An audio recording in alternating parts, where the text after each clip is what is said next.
नमस्कार, सुप्रभात. मी दीपाली. 7 सलाम या बुलेटिनमध्ये आपलं स्वागत. या बुलेटिनमध्ये राज्यासह देश विदेशातील घडामोडींचा वेगवान स्वरूपात आढावा घेणार आहोत आणि त्यासोबतच काही महत्त्वाचे अपडेट्स या सविस्तर स्वरूपात पाहणार आहोत. पण त्यापूर्वी एक नजर हेडलाईन्सवर.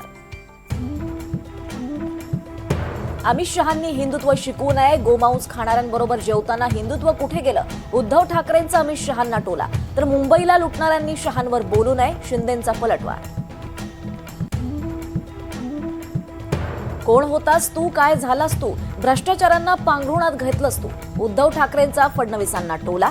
फडणवीसांनी पांघरुण खातं तयार करायला हवं, ठाकरेंचा निशाणा.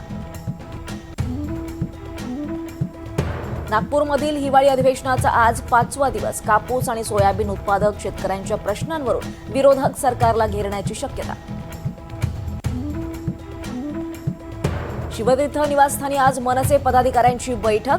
कचरा व्यवस्थापनाच्या मुद्द्यावरून काल पालिकेत झालेल्या गोंधळाबाबत पुढची दिशा ठरवणार. सरपंच संतोष देशमुख हत्या प्रकरणी आज सुनावणी. आरोपीच्या संपत्ती जप्ती आणि चार्ज फ्रेम संदर्भात महत्त्वाची प्रक्रिया पार पडण्याची शक्यता. ऊस दराला 3,500 रुपये भाव मिळावा यासाठी आज शेतकऱ्यांचा पुणे ते सोलापूर महामार्गावर रास्ता रोको. तर पंढरपुरात शेतकरी संघटनेचे कार्यकर्ते विठ्ठल कारखान्यावर जाऊन आंदोलन करणार. राष्ट्रवादी शरदचंद्र पक्षाचे प्रमुख शरद पवार यांचा 86वा वाढदिवस. शरद पवारांना शुभेच्छा देण्यासाठी मोठ्या प्रमाणावर कार्यकर्ते मुंबईत. अजित पवार आज शरद पवारांना भेटण्यासाठी जाणार का, याकडे लक्ष.